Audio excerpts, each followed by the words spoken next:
So I'm in Santos in Brazil. It seats about 16,000 people. It's kind of tiny. It's a place that gave the world two of the most famous footballers ever, Pelé and Neymar Jr. I'm actually going to watch Santos against Sao Paulo FC tonight. I think the story of Pelé and the story of Neymar tell us a lot about modern football because they come from completely different eras, and one stayed in Brazil, the other one went to Europe. Pelé never played in the big European leagues. He didn't need the approval of the big European leagues. He was a success on his own terms as a Brazilian of African descent, playing all over the world, being the best in the world. For years, Brazil and Brazilian football was built around that confidence about doing something differently, playing differently to the teams in Europe with more passion, guile, individual brilliance, and not sort of needing European approval. A sign of that is that the Brazil's best players rarely played in Europe, even up until the sort of mid-80s. Only a couple of them in a World Cup squad were playing outside of Brazil. That did all change by the time another Santos superstar, Neymar, came along. My name's Joey D'Urso. I'm a journalist and author. I'm obsessed with football and politics all over the world. I recently wrote a book called More Than a Shirt on that very topic. In the 80s and 90s, certainly by the 2000s, Brazil's best players tended to leave pretty quickly. There are now so many Brazilian players overseas, more from Brazil than any other country. Brazil didn't stop producing the world's best players, but it did stop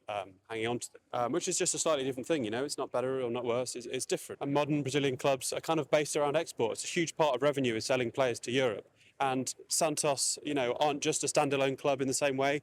They're part of a global supply chain, a global food chain, if you like, and they certainly sit below European clubs, and they can no longer financially hang on to players like Neymar. And now when brilliant players come along, it's not like Pelé, where they'll hang around for their whole career. It's more like Neymar, where they'll probably quite quickly go to Europe for big sums of money. Santos is a pretty small place, about 430,000 people, dwarfed by Sao Paulo a couple of hours away, which is about 20 million people in the metro area. Rio with about a third of that, depending on how you measure it. But Santos kind of has a mystique, a kind of outsized cultural presence because of football, because of Pelé, and I guess more recently because of Neymar as well. So yeah, not too far away in Santos from the stadium is the Pelé Museum, which shows you a lot. He's seen as someone who really belongs to this place, who put it on the map. And to many people, certainly to everyone here, he's the greatest footballer of all time. You know, he's up there with Maradona, maybe Messi now, but certainly in his lifetime, he won 3 World Cups in 1958, 1962 and 1970. Not just an amazing player, but completely put the Brazil on the map in football terms. But yeah, he became this global superstar without leaving Brazil, not until the very end of his career in New York, but certainly not in the big European leagues. It's also such a big deal because he was of black African descent when there'd be few people of that origin making it on the world stage. You had Muhammad Ali at a similar time, of course, but Pelé was a huge hero, not just in Brazil, but in Africa and all over the world. You know, Brazil really became the second country for so many people. In a way, it still is today. It represents the sort of global south against the countries of Europe and North America that dominate football and so much of the world, politics, economics, everything else. The huge success of Pelé and that Brazilian team of the 50s, 60s and 70s really did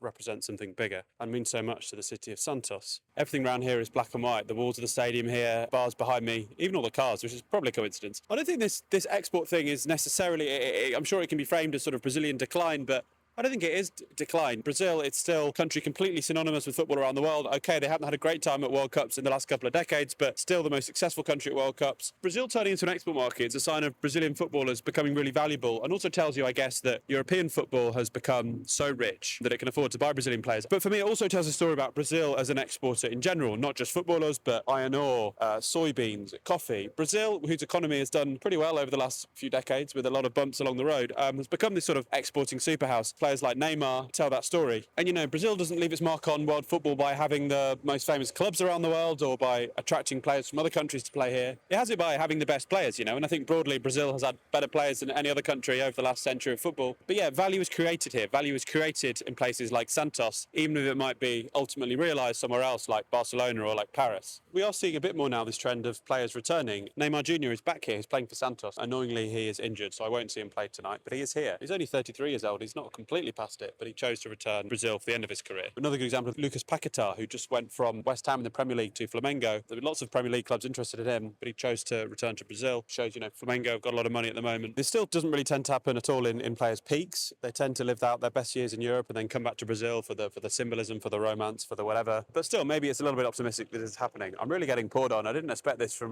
Brazil at the height of summer. Terrible weather. Pelé statue's behind me. It's all kind of fenced off because it's match day. Standing here and walking around, Vila Belmiro feels small. small, it sounds pretty insignificant from the scale of global football. Global football kind of runs through places like this, right? Pelé staying here helps create modern football. Neymar birthing his career here and then eventually leaving explains how it's changed. You know, I'm not too sort of negative and gloomy about this. Brazil is just so football obsessed. I don't think football has kind of left Brazil, but I think Brazil has reshaped it into this sort of football export market that brings loads of money into the country. And this really modest little stadium with 16,000 people tucked into a very ordinary neighbourhood is where that story begins, and I think a metaphor for football more broadly. Yes, it's actually my first full day in Brazil. I landed last night, and when I told some people who love Brazil and know it well that my first stop was Santos, they're a bit confused because it's not an obviously touristy or beautiful place, but it's the home of Pelé and the home of Neymar, which is why I'm so interested in it. And I think it tells you something much deeper about Brazilian football and about world football. If you like this video, please do like and subscribe. There's lots more where this came from Brazil, from South America, and other places around the world.